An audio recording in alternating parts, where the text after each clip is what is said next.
c'est obligatoire, ça, c'est pas obligatoire.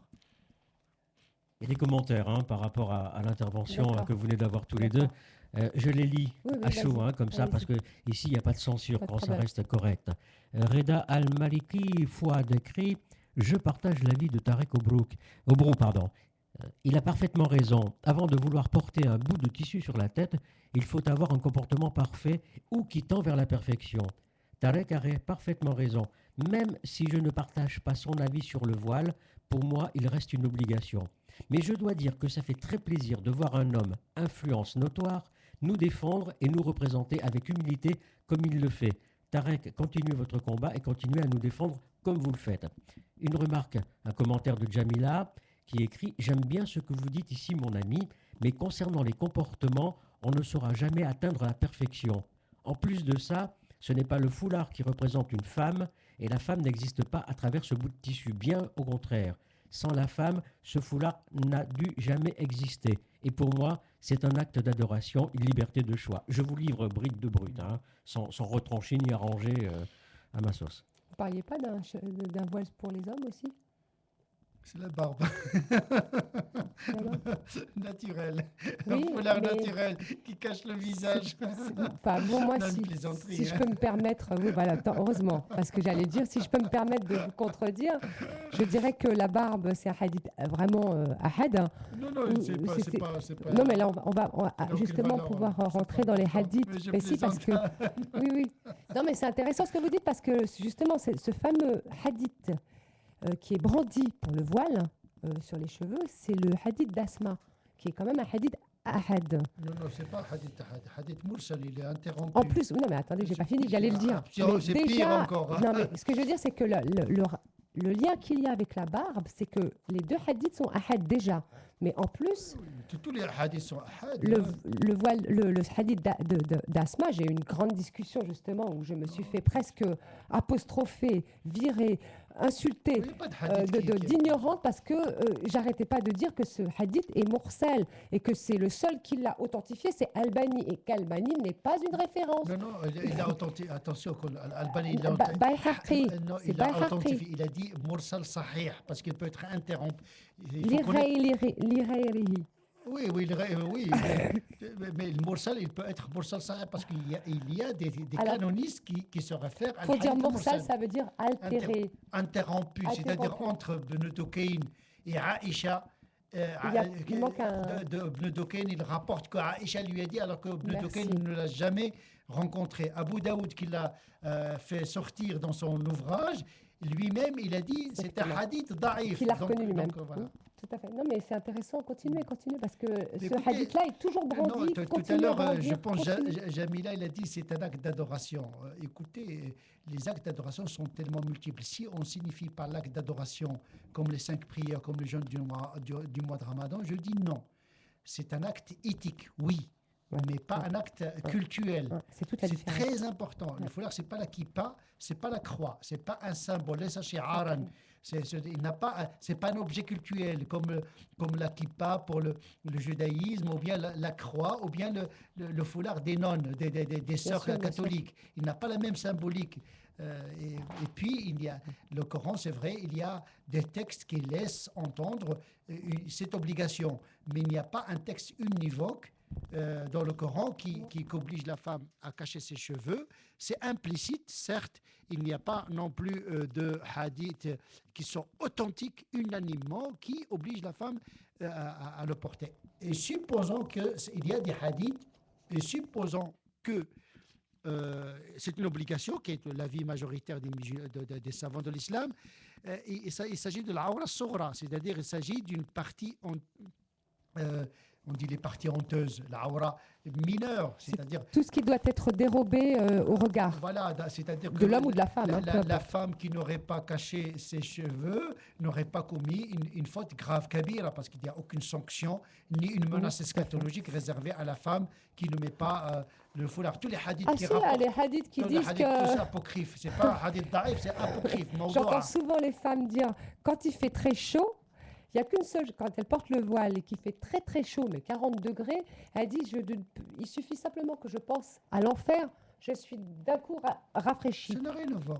Ça n'a rien à voir. D'où vient cette... Non, parce qu'il d'où y vient a, cette il y a, pensée-là? il y a, Est-ce qu'elle il y vient a d'un un hadith? hadith mawdoua. Voilà. Il est rapporté justement paradoxalement par un grand Donc là, c'est Mawdou', traditionniste c'est forgé. apocryphe. Il y a le hadith daif qui est faible. Là, on sait qu'il a une chaîne, mais qu'il est faible. Mais l'apocryphe, là, il est inventé. C'est forgé, on Voilà. l'appelle forgé, mais dans le sens négatif, inventé Parce totalement. que forger, ça veut Non, inventer là, dans les et hadiths, attribuer mensongèrement au prophète. On est dans le mensonge, on n'est pas dans l'erreur. Le hadith daif, il peut y avoir une erreur dans la transmission. Le daif, c'est un hadith qui ont été forgés pour apeurer les musulmans pour qu'ils soient plus pieux. Il y avait tout un courant de traditionnistes qui sont le Wadda'i al-Hadith, c'est les inventeurs des hadiths, pour des raisons piétistes, pour encourager les musulmans à pratiquer. On n'a pas besoin d'encourager les musulmans pour pratiquer en inventant des hadiths faux. Ce qui est grave parce que le prophète a dit celui qui invente un hadith qui me l'attribue, qui se prépare une place en enfer. Oui, c'est ça. Donc à cet égard-là, je pense que l'attention de la femme doit se porter vers d'autres horizons. Je ne suis pas contre le fait qu'une femme mette un foulard, il ne faut pas croire, parce que je commence à avoir assez d'avoir cette réputation, et voilà, on est en train d'encourager les femmes d'enlever le foulard. Non, j'encourage personne à enlever le foulard, mais je dis attention, mettez les choses dans leur juste place, tout simplement. Organisez-vous, la femme comme l'homme d'ailleurs, il y a beaucoup de pratiques, il faut commencer par ce qui est essentiel. Bon, rapidement aussi, juste pour vous dire sur lequel je me suis fait apostropher, moi j'avais simplement dit que le hijab, donc évidemment, est un sujet tabou, ça c'est clair, on peut bien le remarquer, on ne peut pas toucher au hijab, parce que vraiment dans la tête des gens, c'est une évidence qu'on n'interroge pas. Donc pour continuer sur le hijab, parce que je pense que les auditeurs, c'est ça qu'ils veulent vraiment savoir, et on n'a pas beaucoup de temps, parce que M. Brou doit partir, il a un train à prendre. Donc, en fait, tout est basé déjà sur le consensus des savants et sur ce fameux hadith d'Asma, sur lesquels tout le monde brandit à chaque fois ces deux arguments, mais il y en a d'autres. Donc, ce qui confère donc un statut bien au-dessus de ce qu'il mérite sur la place du voile. Mais l'émotion donc défraye les médias et particulièrement la France. On voit d'un côté donc les voiles et de l'autre le rejet. Et donc, du coup, l'autocensure des musulmans qui aimeraient, qu'on fait un travail là-dessus et qui voudraient vraiment parler aux voilés, et même dans des débats publics, mais ces personnes-là ont du mal. Parce que justement, l'ambiance est tellement islamophobe qu'elles sont tellement, en difficulté au niveau de l'islamophobie qu'on ne peut pas en parler. Le débat est assez verrouillé. Voilà, donc ça fait partie des obstacles à un débat dont les musulmans auraient bien besoin en interne.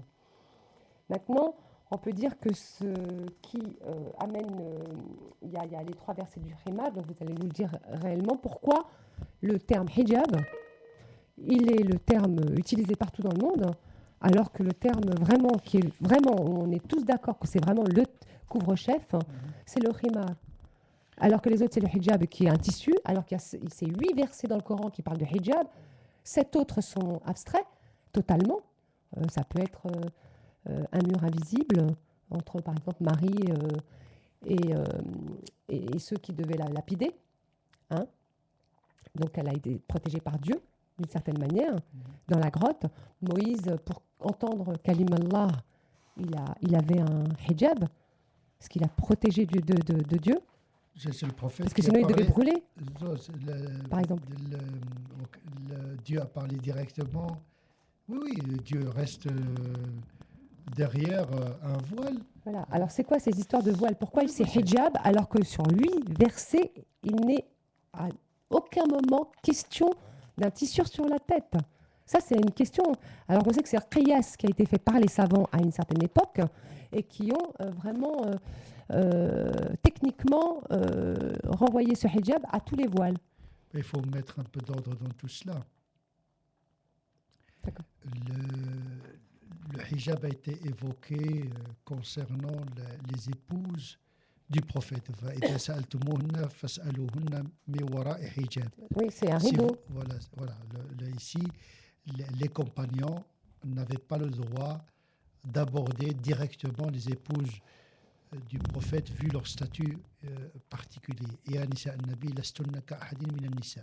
Aux épouses du prophète, vous n'êtes pas n'importe quelle femme. Donc il y avait des dispositions liées au statut du prophète de ses épouses, de parler aux gens derrière le voile. Même les sahaba, après ce verset-là, qui recueillaient les hadiths de la bouche des mères des croyants, n'entraient pas directement en contact, mais derrière le rideau. Il y a également une disposition exceptionnelle, particulière, et qui ne concernait que les épouses.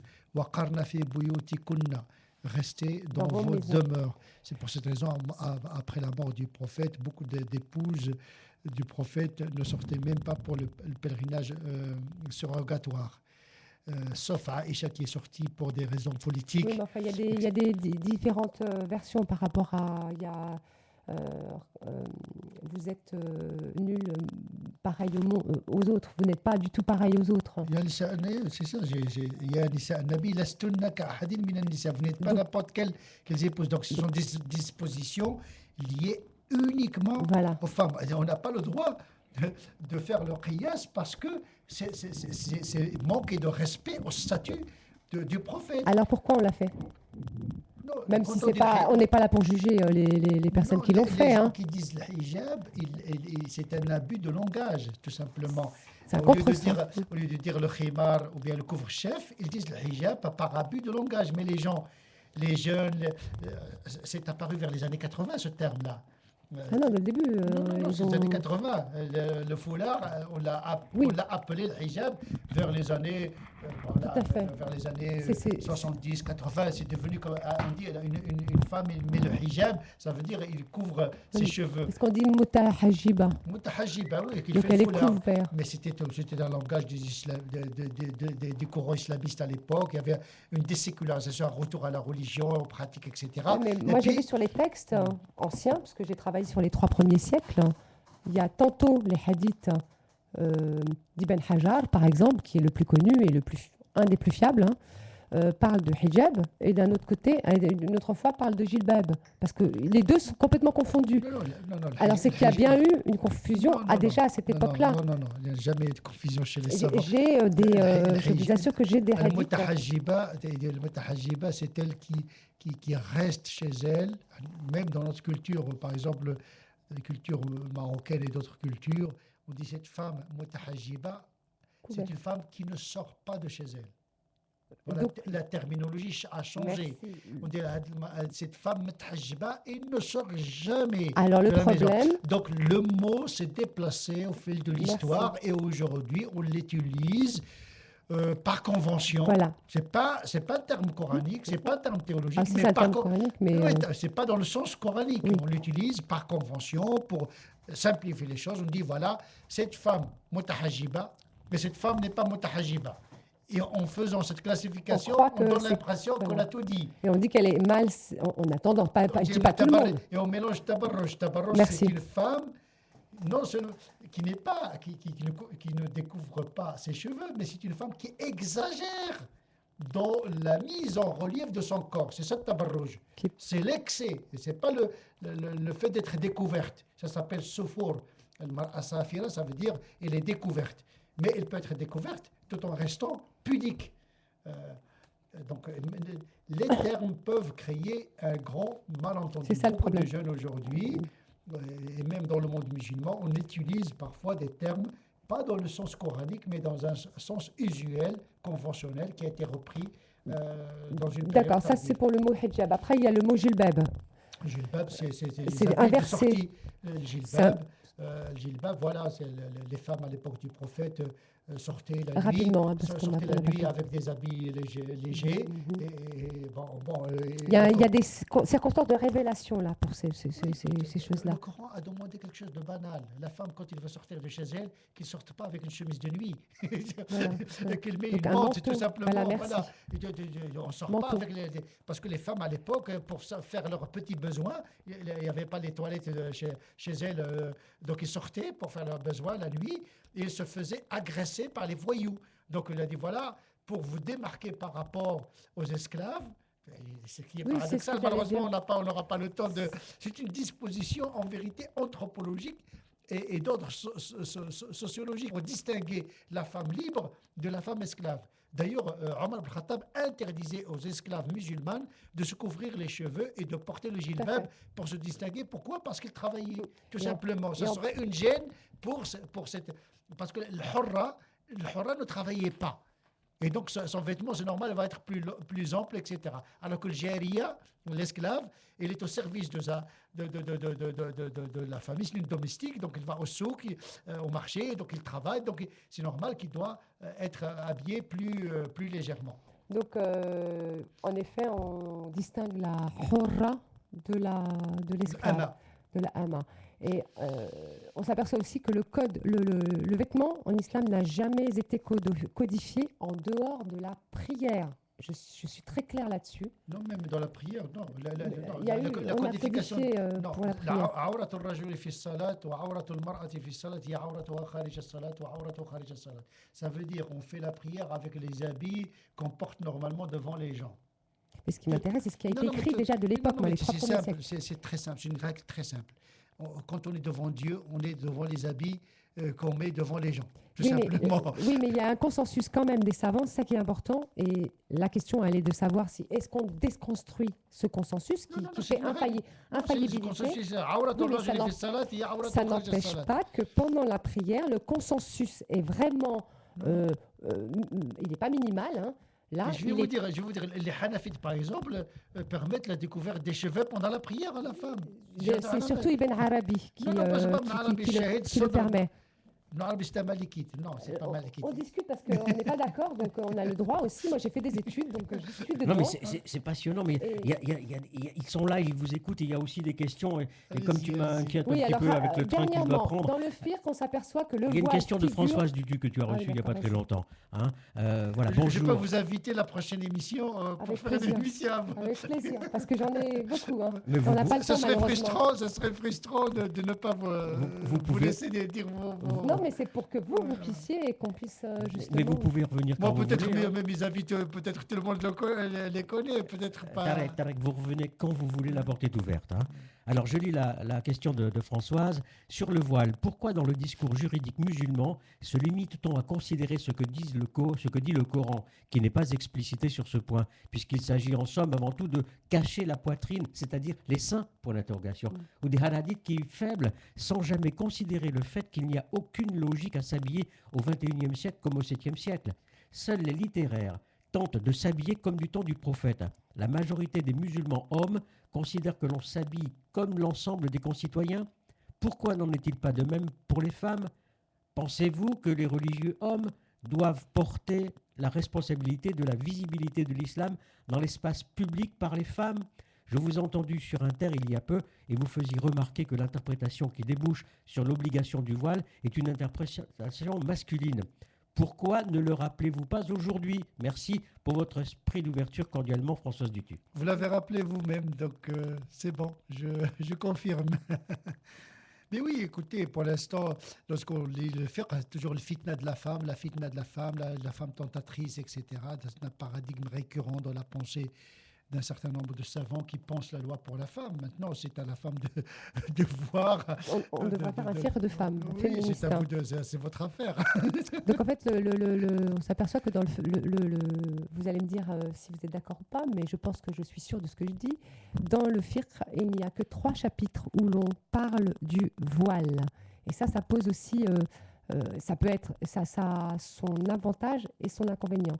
Dans le sens où on l'a dans le chapitre du Hajj, où il est juste question d'interdire le niqab. Hein, c'est là qu'il figure dans le fiqh, et c'est très important. Le voile radical. Le niqab, le voile intégral, radical en effet. dans le chapitre du mariage, à savoir si le prétendant au mariage pouvait voir certaines parties du corps de la femme, en l'occurrence la harwa, hein, quand on parle, qu'est-ce qu'on doit voir de la femme avant de l'épouser. Et sachez aussi surtout que c'est l'école la plus rigoriste d'aujourd'hui qui était la plus libre à l'époque, puisqu'elle pouvait voir la femme, les autres écoles l'interdisaient, jusqu'aux épaules et jusqu'à en haut de la cuisse quasiment, parce qu'à l'époque, ils considéraient qu'il y avait une maladie de la peau. Et pour se marier et faire des enfants, il fallait voir si la femme était, et en l'occurrence aussi celle qui avait le voile intégral, parce que les deux existaient. En fait, c'est ça la question. C'est qu'on se bat depuis plus de 14 siècles sur l'histoire du voile intégral et l'histoire du voile qui couvre le visage. On n'a jamais encore trouvé de consensus là-dessus. Oui, mais c'est ancien, ce débat entre les savants. Il n'est pas connu par les communs des musulmans, tout simplement parce que c'est l'affaire des savants. Mais le devoir des savants, c'est d'étaler les avis et de laisser les musulmans choisir. Et de ne pas leur imposer une lecture. Il ne faudrait pas diviniser les interprétations. Mais c'est intéressant de savoir que les Hanbalites qui sont aujourd'hui les plus et qui se revendiquent un petit peu de l'école, enfin c'est plutôt les Wahhabites qui se cachent derrière le qui se hanbalisme. cachent derrière le Mais c'est Hanbali vrai, pour le être sûr hanbalisme, qu'ils c'est sont à la une- source des plus précis. Le hanbalisme, c'est une école formidable. Moi, C'est l'école littéraliste quand même, et il y en Non, a non, deux, il y a non, Ibn non, Hazm non, et non, non, Ibn non, Hazm non, aussi non, qui est... non, non, non, non, Ah non, bon? non, non, non, non. Ah Le oui. hanbalisme, c'est une des écoles les plus modernes. Ah bon? Oui, les plus Ah, modernes. pas pour moi. Peut-être vous la connaissez pas L'école très bien, tout la plus simplement. moderne, c'est l'école Hanafi pour moi. Non, non, non, non, non, non. Donc, vous savez, Même sur certains points, c'est vrai. malheureusement, on n'a pas le temps pour développer ces Ah, aspects, je ces le aspects note de quelque part, mais, hanbalisme, c'est dans les contrats, dans la monogamie, dans beaucoup de choses. C'est une école qui est très ouverte, malheureusement. Elle a été télescopée c'est quand même par le wahhabisme. Et le wahhabisme, c'est le littéralisme. Donc, on a confondu un hanbalisme qui a développé même au niveau du salut, dans l'au-delà, lorsque Ibn Taymiyyah dit que le salut, que l'enfer n'est pas éternel, etc. Ils ont des avis vraiment, non seulement dans la loi, mais également dans la foi, également, qui ouvrent des perspectives. Restons sur le voile, monsieur Aubro. Les Hanbalites, comme les autres aussi. Ce que je vais dire, quand je dis les Hanbalites, attention, je parle de Ibn Hanbal, je parle de Ibn Kathir, Ibn Taymiyyah, Ibn Qayyim al-Jawziyya et Ibn Muflih, Ibn Aqil. Voilà, ils sont tous pour le voile intégral. C'est leur lecture. Il y a une partie. Non, je parle des plus importants, ceux qu'on connaît. Ibn Qayyim al-Jawziyya, Ibn Taymiyyah. Toutes les sociétés, chez tous les hommes à cette époque-là, ça ne posait pas de problème. C'est eux qui ont quand même couvert la femme de haut en bas. Tout est haoura, même la voix. Je ne parle pas de tout, parce qu'ils ont été en effet ouverts, par exemple, dans l'égalité des femmes, entre les femmes libres et les femmes... Est-ce que vous savez que les Hanbalites permettent l'imamat de la femme? C'est la seule école. Quand même, c'est formidable qu'une école hanbalite qui dit voilà... D'accord, il y a des choses. Il y a des choses, je ne dis pas. C'est-à-dire que cette image du hanbalisme littéraliste, c'est faux. Ils ne sont pas des dahirites, les hanbalites. Il y a une guerre entre le hanbalisme et le littéralisme d'Ibn Hazm. C'est deux mondes complètement différents. Oui, bien sûr, mais par exemple, ils sont d'accord sur... Moi, j'ai trouvé j'ai trouvé cette ouverture d'esprit, justement, par rapport aux autres écoles, en sachant que Ibn Hanbal et Ibn Hazm sont pour le fait de dire que dans le corps, juste pour que je vous explique rapidement, la femme esclave et la femme non esclave, c'est exactement les mêmes. Il n'y a pas de différence entre l'esclave et la non-esclave. Donc pour eux, l'histoire du voile n'a pas... Oui, c'est guitariste. C'est pour aller dans votre sens. Voilà. Et ils disent que ce n'est pas une identité. On ne reconnaît pas une musulmane par rapport au voile. Par exemple, ce n'est pas un signe identitaire. Ça, c'est important. C'est Ibn Hazm. Et il est suivi par quelques Hanbalites. Et ils disent aussi que... est-ce que la femme qui ne porte pas le voile est-elle donc, du coup, mériterait moins de respect? C'est Ibn Hazm. Il dit non. Pas du tout. Ça concernant la musique, la femme, le voile etc. ne se base pas sur en tout cas la... Vous savez, dans chaque école, pudeur. Dans chaque école, il y a des aspects lumineux et des aspects fermés. Mais le hanbalisme, à un moment donné dans l'histoire, il a ouvert des perspectives, surtout en matière de contrat. le mariage, etc. C'est dans la très novateur et il va vers la simplicité. Ibn Hazm également, c'est un littéraliste, mais également il a des avis magnifiques, très, très, très modernes, très, très novateurs. Il considère que Marie est une prophète, et la prophétie peut être. Il considère qu'après le prophète, dans le statut spirituel, c'est pas Abu Bakr qui vient en deuxième lieu, c'est Bien pas sûr. Omar ibn Khattab, mais c'est Aïcha, etc., les femmes Il a du écrit, prophète. ouais. Donc, tout Il n'est avait- pas noir. Ce sont des gens qui ont fait un travail, vu leur époque. Sur Il faut pas, l'amour, il a été faut pas très... tomber dans l'anachronisme. Ce qu'on peut reprocher aujourd'hui aux savants d'aujourd'hui, c'est de ne pas faire l'ijtihad que les savants autrefois ont accompli à leur époque. Ibn Hazm, il a été aussi très ouvert vis-à-vis de l'homosexualité. Ah ah, je suis en train de mettre une mare dans la... Dans la mare. C'est pas une ouverture sur l'homosexualité. Non, mais je veux dire, il a fait un traité enfin, il a écrit sur l'homosexualité, en l'occurrence, à savoir si on devait leur... Non, c'est pas Ibn leur Hazm. donner.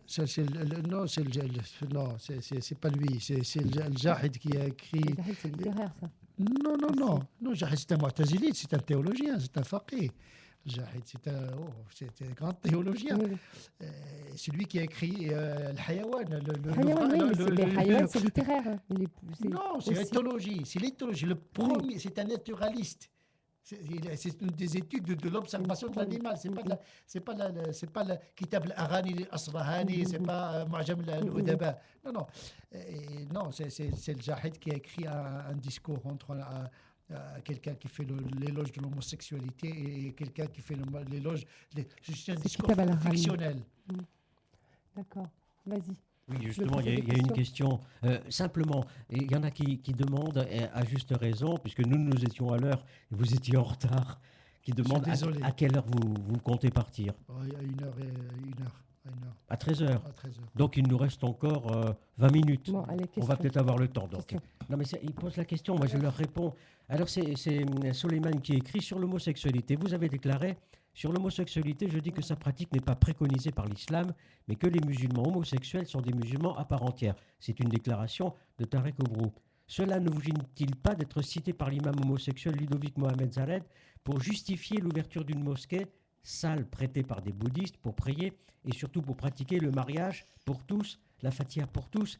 Pourriez-vous condamner cette pratique? Écoutez, le mariage pour tous, la Fatiha pour tous, ça ne rime à rien du tout. Le mariage en islam n'est pas cultuel, c'est un contrat entre deux personnes. C'est un mariage civil en islam. Donc, et l'homosexualité, ce n'est pas une pratique admise par l'islam. Elle est interdite, donc on ne peut pas être plus clair. Maintenant, un homosexuel musulman, il y a des musulmans qui ne pratiquent pas, qui sont des criminels, qui sont des voleurs, voilà, pourtant ils perdent leur statut de musulmans. On n'est pas des mu'tazilites, c'est-à-dire les mu'tazilites considèrent que le musulman qui commet une grave faute, il est excommunié. Tant que les musulmans se revendiquent, tant que les musulmans disent non, votre pratique n'est pas concevable, c'est une faute morale, mais c'est Dieu qui juge le jour du jugement dernier. Mais dans le droit musulman, ce n'est pas une pratique admise et ce n'est pas pour autant qu'il perde sa valeur spirituelle, puisqu'il fait ses 5 prières et les croyants, etc. On n'a pas le droit d'excommunier quelqu'un qui se revendique de l'islam, sauf si lui-même ne se revendique plus de l'islam. Ne mélangeons pas le domaine et le répertoire de la croyance ou de la foi de celui de la pratique. Voilà, donc en fait, l'homosexualité, ce ne serait pas dans la foi. Enfin, ça serait pas, on ne touche pas à la foi. C'est pas dans l'ibadat, écoutez. D'accord. On Je a veux juste expliqué, pour que les... il y a la foi, il y a l'ibadat, il y a le relationnel. Rapidement. La sexualité, il est dans le troisième étage des pratiques. D'accord. Voilà, pour que ça soit clair. Autre question de Soleiman. On a parlé du voile tout à l'heure, donc je ne vais pas reprendre le texte que j'ai lu, mais je continue sa question. Pour une musulmane, il n'y a pas faute, certes, mais pour une croyante, de lui dire de le mettre dans sa poche, c'est une pure provocation. En tant qu'imam, n'avez-vous pas une responsabilité envers la communauté? N'est-il donc pas de votre devoir de ne pas contredire le prophète devant le commun des mortels? Écoutez, j'ai jamais dit à une femme d'enlever le foulard, premièrement. Et deuxièmement, je ne vois pas si j'ai une interprétation, un savant qui a une interprétation qui peut être erronée, on peut se tromper. C'est l'ijtihad. L'ijtihad, on peut se tromper, les savants sont trompés, je peux me tromper à 95%, mais je n'ai aucunement l'intention de contredire ni Dieu ni le prophète. La question ne se pose pas à ce niveau-là. On essaie de comprendre notre religion à la lumière de notre réalité. On peut se tromper, mais je ne dis jamais à une musulmane d'enlever son foulard. En plus, avec une injonction, qui suis-je pour En fait, ce que vous voulez dire, c'est que ce n'est pas une obligation. C'est ça, c'est que le terme d'obligation c'est là. une obligation pour des savants qui se problème. reposent. Cet avis Ça existe, il est pose majoritaire. Mais ça pose problème ou pas pour vous? C'est parce que Je dis tout simplement, c'est une obligation qui est faite par déduction et interprétation, Voilà. mais qui ne repose pas sur un texte univoque. D'accord. Mais il est légitime, c'est une interprétation qui existe. Mais ce n'est pas, même ceux qui disent que c'est une obligation, ils ne la considèrent pas comme une pratique majeure.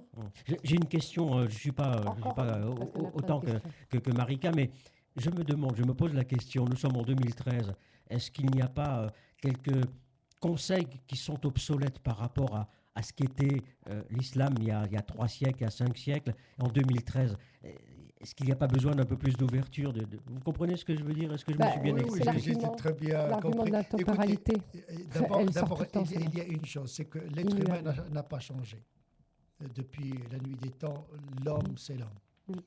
On est d'accord, c'est que ce n'est pas parce qu'on est de 2013 qu'on est des superman, avec nos faiblesses, nos imperfections et notre génie également. Donc, fondamentalement, métaphysiquement, l'homme n'a pas changé. La technique a changé, mais l'homme n'a pas changé. L'interprétation doit changer en fonction des cultures, surtout en matière de relationnel. On dit le dogme ne change pas, le culte ne change pas, les principes universels de l'éthique. L'universalisme de l'éthique, tu ne tueras point, que tu respectes les gens, le pardon, la générosité, respecter les engagements, ce sont des valeurs qui ne changent pas, qui ne doivent pas changer. Donc des valeurs de base. Universelles et fondamentales. Les valeurs morales. Mais y a-t-il moyen d'apporter des aménagements quand même? Oui, les contrats de mariage, le divorce, le commerce, le travail, tout ceci... les lois qui concernent ces domaines-là, ça rentre dans le muamalat.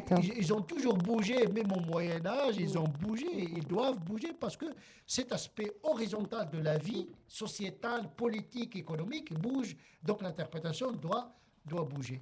Mais il y a toujours des limites, on ne peut pas changer tout. Ce n'est pas parce qu'il y a le clonage qu'on dit oui, puisqu'il y a le clonage, on peut dire que le clonage est bon. Non, on doit réfléchir, est-ce qu'on doit l'admettre ou non? L'euthanasie, est-ce qu'on peut le faire? Donc on a le droit quand même de s'opposer. C'est-à-dire que la religion n'est pas là pour bénir la modernité. Elle est également là pour interpeller le monde également. Parce que la modernité, le progrès, il a des aspects positifs, mais il a également des aspects négatifs. Allez, une dernière question. Il y en avait d'autres, mais je laisse la priorité à Marika. Rapidement, justement, pour revenir à ce que vous disiez, vous parlez d'un fiqh de minorité. Parlez-en rapidement. En fait, c'est rapidement. Et je peux poser ma question après? La dernière question. Oui, bien sûr. Donc, la notion donc, de M. Oubrou prône ce qui consiste à dire qu'on est en situation de minorité en France, et dans le sens que on a l'impression d'avoir une sorte de fiqh maghrébin en France, et donc il faudrait peut-être aller vers une réflexion pour construire un fiqh de France. Je parle de charia concepté et dans la sécularisation. C'est un charia de minorité est un concept qui résume toute une théorie normative, c'est-à-dire penser la légalité en dehors du cadre de l'État islamique, entre guillemets, et en dehors du droit en tant que système coercitif. Ce que j'appelle l'éthicisation de la charia. Donc c'est un travail compliqué, parce que c'est un travail de théoricien, de le fiqh fondamental. Il y a quelque chose qui est en place par rapport à cela. Est-ce que vous avez, depuis le temps que vous l'avez un petit peu évoqué, est-ce que vous avez travaillé là-dessus? Oui, je travaille. Ça se en groupe, parce que ça doit être collégial, j'imagine. Vous savez, avec des spécialistes et des... Oui, technocrates et des... technocrates. Vous savez, l'imam Malik, il n'a pas réuni... Et des religieux, mais je sais pas. L'imam Malik, il a fait ça tout seul. Et puis, bon, écoute, on produit ce qu'on produit, et puis on écoute les réactions, on expérimente. Vous avez un livre en cours là-dessus? Oui, oui, Vous travaillez j'en ai là-dessus? un certain nombre de manuscrits qui sont en train d'évoluer. Ben voilà, donc il y a des choses qui doivent être travaillées en profondeur et qui concernent l'islam d'ici un siècle. Donc il y a un travail qui est fait. Mais pas d'ici un siècle, on en a besoin maintenant. C'est Oui, il y a urgent, des là. choses, oui. Ça va exploser. Non, Il y a une mais sorte de- le temps de la religion, c'est pas le temps C'est des la- mass médias. Et vous savez, il y a des choses La auxquelles cohésion je réponds. sociale, elle est en train de s'éclater, Oui, là. je Hein. réponds. Il y a des livres que Ça fait un je moment. fais sortir des réactions comme ça. Je peux pour vous aider répondre. si vous voulez. Merci. Et donc voilà. Donc, pour le fiqh des minorités, je ça, la- c'est une c'est des pas choses fiqh sur des lesquelles. minorités. C'est le. pas fiqh Oui, sharia bah, des c'est ce minorités. qui revient le plus souvent, en fait. Mais Le c'est fiqh, c'est charia. pas le fiqh. Sharia. Je la pose la question, parce que c'est important. Souleymane, c'est la dernière question. Salam alaikum. Bon, il est vrai qu'au début, c'est de vous dont il s'agit, Tarek Oubrou, il me séduisait, mais après réflexion, je me demande si Oubrou n'est pas l'arbre qui cache la forêt, la bonne conscience des frères musulmans. Elle est venue. Il critique l'UOIF, mais fait des conférences tous les ans au Bourget, et je pense savoir qu'il a marié dernièrement sa fille à un responsable de l'UOIF. Cela crée forcément des liens, non? Perso, je ne pourrais pas regarder l'émission en direct, mais je regarderai la rediffusion. Non, mais écoute, tout le monde connaît mon En passé tout et cas, mon présent. Vous avez vu, là, il n'y a pas de censure. Hein, Non, mais les c'est bien. questions, Moi, les j'aime bien questions la sont France. posées. Non, non, mais c'est très bien. Je suis dans mon élément ici. Dans Vous aimez ça, Merci. oui. Oui, oui, oui, oui. Non, Et puis avec Marika, vous avez quelqu'un de... Non, très bien. Hein? Moi, je suis bien ici. Il y a pas de... C'est bien. Alhamdoulilah. Non, non. Moi, j'aime pas les choses policées où il y a une courtoisie qui ne rend pas service à la pensée, à la critique. Écoutez, moi j'appartiens à cette mouvance de frères musulmans depuis les années, fin des années 70. J'ai cheminé, j'ai travaillé, je suis dans l'UF, je débat, je partage mes idées. J'ai marié ma fille à Al-Hajj Thami, qui est l'ex-président de l'UF, qui était un ami On en parle. de jeunesse. Donc voilà. D'ailleurs, nos enfants se sont rencontrés sans notre consentement. Moi, je ne savais pas qu'il allait, ma fille. Bon, mais ça, c'est des choses. On ne Voilà. va pas non plus rentrer dans la vie Non, non, privée. je n'ai rien à cacher. C'est-à-dire que vraiment le voilà. but. c'est Cela pas- ne nous regarde pas, comme dirait Jean-Michel Larquet. Et dès l'instant où lui en parle, on peut Non, le non, laisser non, s'exprimer moi, ça me aussi, gêne- hein. moi, Hein? personnellement, ça me gêne pas. Ah Ouais. bon, on Mais peut oui, mais oui. Alors, j'ai une question justement parce que c'est Ça une me question gêne. qui est là. Et Puis j'ai puis- encore Moi, une dernière- moi, j'ai encore une dernière question, hein. moi, je Ça va pense dans que la vie privée. moi, je pense que la vie privée des leaders de l'islam doit être transparente. Alors justement, parlons, vous Mais parlez de transparence. la vie allons-y. privée, Marika, la vie privée de quelqu'un de public comme vous l'êtes, Voilà, on est obligé. on ne peut pas s'empêcher quand même Ouais. d'en toucher quelques mots. Hein. Mais oui, moi, je Bon, on va faire suis, du temps, rapide. je joue le jeu. Non, on va- Alors j'ai une autre question rapidement qui touche un peu la vie privée justement. Alors j'ai eu cette critique, je ne sais plus, la question elle est là, mais je l'ai de tête, Allez-y. qui dit que justement, alors comme vous êtes en train de dire que vous êtes en train de parler du voile en tant que c'est pas une obligation et qu'on peut l'enlever sans aucun problème, qu'on ne sera pas du tout ni touché ni on irait en enfer à cause de cette histoire de voile. Pourquoi vous n'avez pas, dans ce cas-là, convaincu votre épouse et votre fille? Ben, ça contredit l'assertion qui dit enlevez vos foulards. Je dis jamais ça. Pourquoi je vais dire à ma femme? Oui, mais du coup, c'est ça Et qui puis, est prise comme une critique Non, vis-à-vis c'est de pas vous, une parce que critique, je n'ai pas- vous êtes en train de le dire aux ma musulmans, femme, enlevez votre foulard, et vous, ma femme, votre je épouse me et suis votre... marié avec votre elle, fille. avec son foulard. Oui, mais si- C'est devenu un objet Quand même. culturel. Ouais, mais quand même, là, vous êtes paradoxal. Excusez-moi de vous le dire. Non. Aussi Écoutez, brut de décoffage, mais écoutez, il y a ce quelque que je chose là. Non, il y a deux choses. Si vous voulez, Si Tenez. je vous dis mes pratiques personnelles, vous allez fuir. bah, je Je pense ne pas, mélange non. pas J'ai pas de problème. mes pratiques personnelles et des options personnelles avec une conception d'une visibilité communautaire. Vous savez, c'est le théoricien, quand il pense. Maslaha, dans le sens intérêt général. Dans l'intérêt général. Donc, cette confusion entre l'expérience subjective et l'expérience théorique, objective, cette sortie de J'ai soi. compris, ça vous voilà, inquiétez pas, quand je vous comprends êtes tout à fait ce que vous etc. dites. Donc, j'ai des choix personnels, familiales, qui n'engagent que moi et ma famille.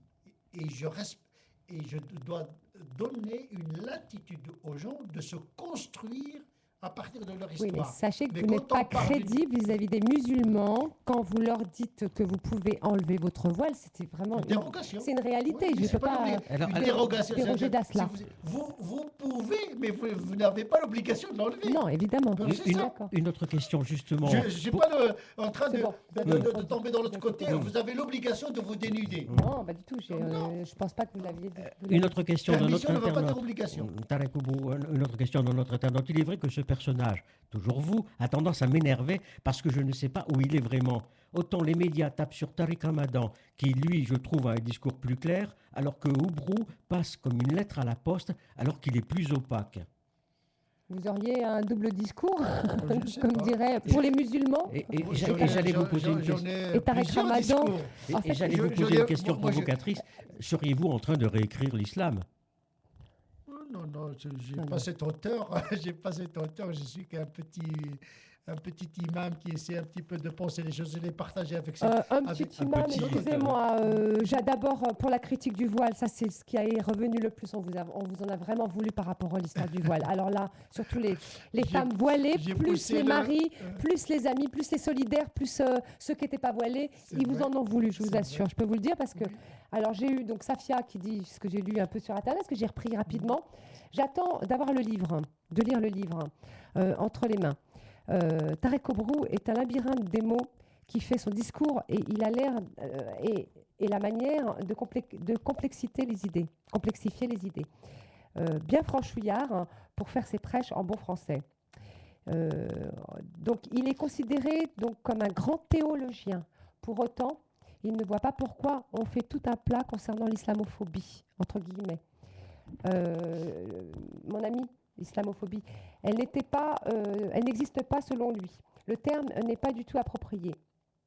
Du coup, il propose que l'on soit invisible pour normaliser le musulman de France. La problématique est la suivante.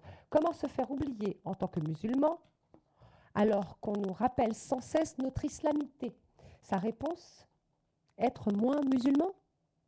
C'est ce que vous pourriez sous-entendre? Musulman d'apparence? Alors là, ça fait réfléchir les gens, ça bouillonne là dans la tête. Safa est. Alors lui, apparemment, il vous connaît. Enfin, il vous a déjà rencontré. Moi, ça ne m'étonne pas. Donc, Tarek Obrou reste fidèle à lui-même, autant dans son discours que dans ses positions. Être d'accord ou non avec lui, c'est une autre question. Par contre, j'ai remarqué qu'il a une bibliothèque personnelle qui montre vraiment votre érudition, enfin en tout cas qui prouve vraiment votre grande curiosité. Et on peut aussi trouver, par exemple, dans votre bibliothèque, du Simone de Beauvoir. Est-ce que c'est vrai? Et les plus grands tafsirs du Coran et le vocabulaire. Donc, il a aussi, M. Obrou a un vocabulaire très très dur et complexe à comprendre. Mais une fois qu'on enlève le superflu, on savoure sa parole avec délectation. En ce qui concerne son statut de théologien, encore une fois, M. Obrou a fait ses preuves. Il est l'un des seuls cheikhs français actuels à avoir des publications qui sont encore aujourd'hui des références. Je cite l'unicité de Dieu. Chose dont peu de savants de chez nous, en parlant de la France évidemment, peuvent se vanter. Il est touché par le soufisme, mais c'est un soufisme qui n'est pas comme un but, mais plutôt comme un cheminement pour une réforme de soi et de la société. J'avoue encore une fois que je suis déstabilisée parfois par ses propos et me pose toujours la question s'il pense vraiment ce qu'il dit ou s'il est dans la provocation. Le climat ambiant est déjà assez complexe comme cela, en plus pour avoir à se justifier, donc là il parle pour vous, à chaque fois et à se défendre face à ses propres pensées, ses propres propos. Sur la légitimité religieuse du hijab, cela ne me paraît pas défendable, puisque c'est à la conviction religieuse intime de chacune de ces femmes qui le porte. Et là, il s'attaque à elle. Pour le reste, sa logique sur le musulman trop visible, entre guillemets trop, en s'y penchant un peu, on peut se poser la question sans tomber nécessairement, sans arrêt, sur l'extrême qui est hijab, prière, halal. Voilà. Ça, c'est une partie, mais il y en a beaucoup. Je pourrais aussi en citer d'autres. Il y a plein de questions qui se mélangent. Vous ne laissez pas Monsieur. indifférent, Tarek Obrou. Vous en Pardon. avez conscience. Vous ne laissez personne indifférent. Je le fais pas volontairement. Bien Ouais. sûr, on le sait bien. Je le fais pas On le sait bien. volontairement. C'est pas vous. L'intention, c'est pas de provoquer, C'est mais pas de bien de mentir. susciter, C'est pas bien de mentir. mais de susciter le débat et de se réorienter. Parce que là, on a pris un virage. J'estime que c'est pas le bon virage et que la société nous accule et il nous impose ses équations. Et moi, les équations de l'islam sont ailleurs, d'une certaine manière. Je suis dans le décalage, elle décale un petit peu les questions vers autre chose. Cette provocation n'est pas gratuite dans le sens de la provocation pour la provocation, mais une provocation pédagogique dans le sens de créer un séisme mental qui permet par la suite une réflexion. D'accord. Voilà. C'est en termes de communication, c'est comme ça que je Donc vous fonctionne. provoquez quand même. Non, Du coup, provocation, on peut pas dire. mais c'est dans le sens- provocation, c'est pas ce qu'on appelle l'estivzèse. Ça n'empêche pas c'est que pas ça la reste de la provocation pour provocation, blesser les monsieur gens, Brou. mais de toute C'est de façon, la provocation, monsieur Et- Brou. et- Soyons. voilà. Les Et on mots va dire, sont- et si Tarek avait raison, Ah, mais et ça- si nous nous sommes ça- trompés. Ah, mais ça, Voilà. c'est évident. Mais je ne dis pas que j'ai raison. Et si j'avais raison. Et donc, effectivement, il y a tout un travail théorique. Alors- Beaucoup de gens que je n'ai pas encore divulgué parce que ça demande beaucoup de temps. C'est le travail de la théorisation. Voilà, je sais. Voilà, il y a des Justement, remarques. en parlant de ça, Mohamed dit qu'il il n'est pas si évident que ça de donner un avis sur Tariq Oubrou. Il a un bagage de science très, très large. Je ne peux dire que deux choses. Un, premièrement, il sait ce qu'il dit et il est reconnu par ses pairs, sur lesquels moi aussi je reconnais M. Oubrou, par ses pairs en tout cas.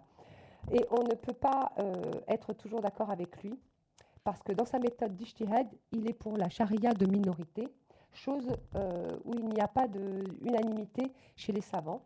Et la deuxième chose, ça, dites-moi. Mais écoutez, quand Ça, c'est- on c'est parle ce de que ces j'ai repris, choses-là, hein. c'est comme quelqu'un qui dit, voilà, vous savez, le phénomène de l'intrication en mécanique quantique, ça n'existe pas, etc. Non, il faut être on ne peut pas dire que les savants n'admettent pas charia admet. C'est un quelque concept chose de nouveau nouveau. lié à la Merci. sécularisation. Je sais suis bien. dans la tradition des savants qui inventent les concepts en fonction des réalités. Merci de Je remettre suis en dans place une les choses. épistémologie des réalités comme source d'interprétation des textes et de forgeage des méthodologies d'interprétation. Donc je suis dans la théorisation. C'est normal que les savants d'avant n'ont jamais entendu ce terme. Mais il n'y a pas de livre actuellement sur le statut des minorités. Il n'y a pas un travail qui a été fait vraiment. En France, je parle, hein, traduit du Non, français. je fais plus que ça. C'est pas, Vous c'est avez pas fait le problème. quelque Non, chose, non, le en problème avez charia parlé de minorité, c'est une question C'est qui est encore liée mieux. à une chose qui est encore plus vaste, c'est-à-dire la sécularisation et l'islam. L'islam est sécularisable, ce qu'on appelle le foroqiya chez moi. Je développe une méthode de séparation des ordres. C'est Parce que- publié, ça? Non, pas encore. Pas encore. Bon, bah, J'ai quand envie dès que c'est de publié, l'écrire vous en viendrez. arabe parce que c'est plus. Vous viendrez dans mon émission pour qu'en parler. Inch'Allah, si pour Dieu faire la nous prête promotion, vie. Inch'Allah. Donc justement, donc après il parle, attention, dans son premier livre, il s'est fait huer, il a même reçu le takfir, et pourtant j'ai vu des prédicateurs dire de lui qu'il est un sacré visionnaire. Le seul souci qu'on lui reprocherait, on est encore dans le même truc, on retombe dedans, le fait qu'il parle du voile, qui est unanime chez les savants. Le voile C'est pas est vrai, unanime. d'abord. C'est lui qui Pourquoi voulons-nous en débattre? Voilà la question qui revient tout le temps. Vous savez, j'ai fait exprès d'insister sur cet aspect-là parce que je savais qu'il y avait un problème. Ah oui, c'est tabou. Il y a ce que j'appelle la démesure. C'est une démesure. Moi, je suis contre la démesure. Je ne veux pas qu'un tissu soit le drapeau de l'islam. Mais c'est incroyable. On est dans cette psychanalyse-là. Maintenant, il faut restituer les choses dans leur juste place, tout simplement. Je suis obligé de faire un peu de provocation pour pouvoir rééquilibrer le rapport à cette pratique. Je ne demande pas aux musulmans d'être invisibles, mais d'être visibles avec intelligence. Donc vous venez de reconnaître que vous étiez dans la provocation. Non, mais la provocation... C'est clair au moins, Non, c'est non. clair. Non, mais la provocation positive. C'est pas dans le sens de la provocation pour... constructive. non, c'était les pédagogiques. Vous êtes obligé de sortir du lot pour attirer l'attention, le regard. Le seul moyen, c'était ça. Moi, je ne veux pas être comme les prédicateurs classiques qui répètent la même chose aux musulmans et qui ne leur donnent pas à penser. Non, moi, je suis réfractaire. Je suis oblique. C'est le propre même du savant. C'est l'imam s'il se met devant, il n'est pas derrière. Je ne suis pas le ventriloque de la communauté, l'avocat de la communauté. Un imam, il dirige, il n'est pas dirigé. Et donc, il doit anticiper certaines choses. Il doit confirmer ce qui est à confirmer. Il doit alerter l'attention des musulmans, mais également de la société. Bien parce sûr, que bien je suis sûr. très critique à l'égard de la société. J'ai développé un ensemble de mécanismes et d'analyses pour justement décrypter les zones de crise de la société. Parce qu'en vérité, l'islam, c'est une cause et un effet, une cause et un symptôme de la crise. On ne peut pas mettre... Quand je critique les musulmans, je les critique de l'intérieur parce que j'aime ma communauté, tout simplement. Oui, mais certains en pensent même que vous temps- les méprisez. Certains, j'ai encore une autre Écoute. question là, pensent que vraiment votre façon de parler comme ça du voile de ces femmes qui vivent cette difficulté, d'être plus Je leur donne la invisibles, dérogation, enfin, n'ont pas à vivre cette difficulté gratuitement. eh ben, ils ont l'impression d'être méprisés. Tu as le sentiment qu'il est méprisant, Tariq Ah, Obro, moi, toi, non. toi, toi qui es journaliste. Moi, non. Au C'est contraire, une accusation je le trouve d'une- très cohérent, mais moi, je fais que reprendre. Bien sûr, oui, oui, oui, oui. Mon rôle, c'est d'informer. Déjà, On m'a donné on- une, comment on appelle ça en Oui, islam, devant le micro. une responsabilité Oui. de vous transmettre Mas'ouliya. l'information. Mas'ouliya. Donc, je suis mais obligée. écoutez, quand on dit quelqu'un il est arrogant, méprisant, on accuse son intention. Et C'est seul ça. Dieu connaît Ça, les c'est intentions. D'accord. Vous n'avez qu'à téléphoner aux gens qui vivent avec moi à Bordeaux, qui sont mes proches, pour qu'ils aient les bonnes informations. Bien sûr.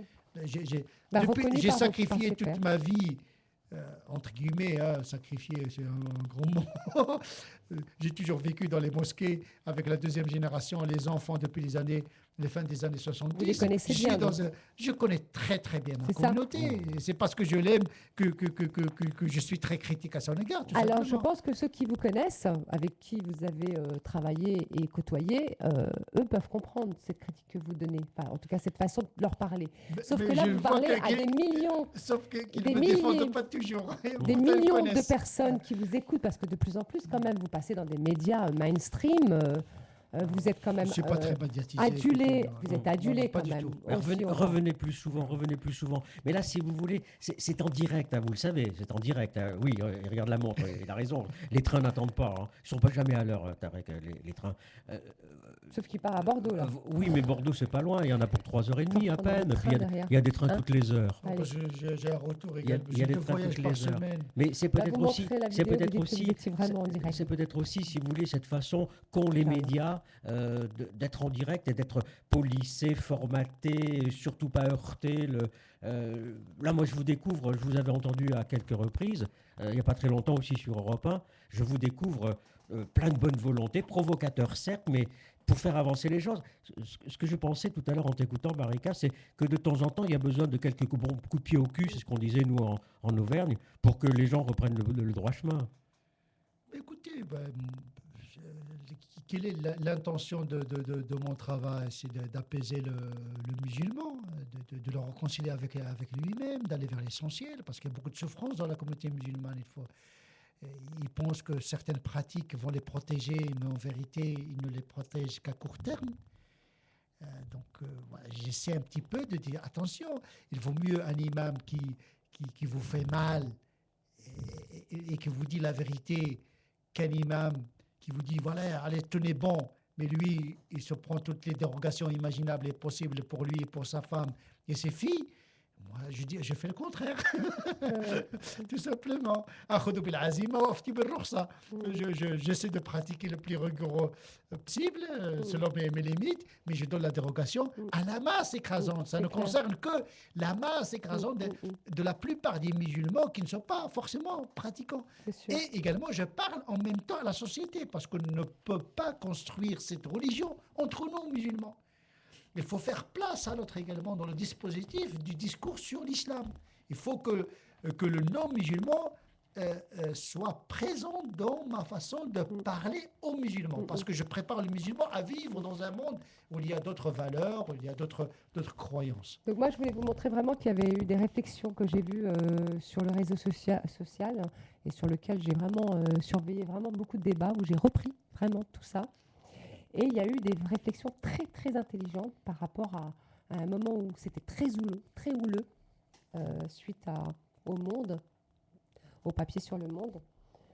Donc il y a dans tous les méandres de certaines, on va dire entre guillemets, insultes que je trouve très bas, du genre vous êtes vendu, votre mosquée est vendue, vous avez une énorme contestation à l'intérieur de votre mosquée. Donc, ils viennent faire un petit tour dans ma mosquée. Qui concernerait les finances. Bon. C'est ce qu'ils disent. Donc, est-ce que c'est une rumeur? Est-ce que c'est quelque chose de fondé ou pas? Quand on est un musulman et on accuse, on sait bien. Je ne sais pas, moi, c'est pas moi. Ne me prenez pas, moi. Je réponds moralement. Moi, je suis un imam, je reste dans ma fonction. Un musulman qui accuse quelqu'un de vol, de fornication, de mensonge, al-bayyinatu ala al-mudda'i, a dit le prophète. Tu dois amener un argument, sinon tu es un menteur aux yeux de Dieu, aux yeux des anges. Et tu as des comptes à rendre, tout simplement. Voilà. Tu es en train de me donner des hasanat. Vous citez bien qu'il n'y a aucune contestation à l'intérieur de votre mosquée. C'est quoi la contestation? Une contestation de fidèles dans lesquels il y a une sorte de division. Parce qu'on sait que quand même, quelque part aujourd'hui, on sait que dans la plupart des mosquées, il y a une contestation. C'est un peu fréquent, malheureusement. Écoutez, nous sommes une fédération qui gère 2 lieux de culte. Nous avons vécu une division dans l'association, qui est une division structurelle, hein, des gens qui ont une autre vision de l'islam, etc., etc. Moi-même, certains sont mes élèves presque. Ouais. Et qui se sont désolidarisés de vous? Voilà, pour des raisons économiques, carriéristes, etc. C'est le propre des hommes. Voilà. La réalité nous rattrape. Pour des raisons carriéristes de leur part ou de la vôtre? Allez, pas de la place du vizir. Allons-y. Non, mais petit scoop. Non, c'est pas un des petit scoop. Ce sont des choses qui sont qui sont en lien avec la faiblesse humaine. Le problème a été traité devant les tribunaux. Le tribunal a tranché en notre faveur. Heureusement qu'il y a une justice dans cette République. Et donc, nous avons gagné le procès et les choses sont rentrées à l'ordre, tout simplement. Donc, si vous avez gagné le procès, il n'y a plus rien à dire là-dessus. La rumeur est close. Allez, une dernière question, parce que là, on va lui augmenter son stress. Moi, je serais ravi si vous reveniez à l'occasion, quand vous venez à Paris. Allez, ce serait vraiment bien que vous reveniez. J'aimerais bien, mais... Non, mais il n'y a pas d'urgence. Hein. Vous avez accepté quand même. Mais dans un mois, dans 2 mois, dans 3 mois, moi, c'est une question qui me semble importante. Une question qui est posée, je la lis. Pourquoi n'est-il pas possible de faire la prière individuelle en français, puisque l'islam est une religion universelle? Je ne suis pas contre si on est incapable de lire l'arabe. Abu Hanifa a déjà donné la dérogation. Vous savez, ce qui est sacré... c'est pas l'arabe en général, c'est la langue du Coran qui est sacrée. Maintenant, les prières, Abu Hanifa et autres ont donné la dérogation à celui qui est incapable de réciter un petit sourate de lire en français. Dieu connaît toutes les langues et tous les langages. Dieu, c'est pas un arabe, ni un hébreu, ni un araméen. On dit que l'arabe, certains avancent que l'arabe, c'est des hadiths d'ailleurs, je crois. C'était apocryphe. Que voilà. C'est la langue du que paradis. Du paradis. Que c'est arabe, c'est sacré. Dieu a parlé avec Moïse en hébreu, etc. Parmi ces signes, la création des cieux et de la terre et la diversité de vos langages. Oui, toutes les langues appartiennent à Dieu d'une certaine manière. Et quand il y a un empêchement pour faire une prière à une heure précise, vous êtes pour oh, je la fais un peu plus tard ou un C'est petit peu ancien, ce avant. sont voilà, on regroupe, il y a toujours d'une phase. Le principe de prière est gardé, le principe du jeûne est gardé, mais il y a toujours des aménagements, des dérogations qui permettent l'accessibilité de ces pratiques, à ces pratiques. Donc, je pense que M. Aubrou va s'arrêter là. Et donc, on va conclure. Qu'est-ce que vous auriez, M. Aubrou, à dire pour conclure aux internautes là et à toutes les critiques que vous avez pu avoir et puis aussi tous les compliments que vous avez eus, parce que vous en avez eu quand même beaucoup. Écoutez, moi, les critiques, je les écoute et je les prends en considération. Là. Et les compliments, je les prends et je les relativise parce que je me connais. Les gens exagèrent un petit peu, me qualifiant d'intellectuel, etc. Je suis un bricoleur, j'essaie de bricoler, de partager. Franchement, c'est pas... Mon conseil, c'est de chercher la simplicité et la profondeur. Cherchons la simplicité. Il est accessible. Et la profondeur également. Et ne pas se perdre dans les fatwas à droite, à gauche. Cherchez Dieu dans vos cœurs, il est tout près. Dieu, il est démocrate. Il est accessible à tout le monde. On peut être lettré ou illettré, savant, ignorant, jeune ou moins jeune. Dieu se manifeste à tout le monde, mais à condition d'être petit. Dieu ne se manifeste pas aux grands, aux arrogants. Il me fait penser à Guy Gilbert, enfin, un curé qu'on a chez nous en France. Une belle conclusion.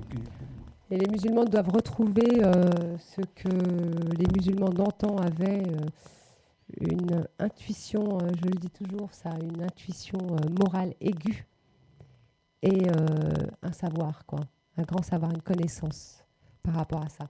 Donc je vous dis au revoir. Il n'y a pas d'émission, donc évidemment demain, puisqu'on l'a fait aujourd'hui. Et je vous retrouve le 15 mars avec un invité ou une invitée surprise. Je vais vous faire une surprise. Je vous dis au revoir. Merci, monsieur Aubrou, d'être placé jusqu'ici. Shukran, Sana. Et ça y est.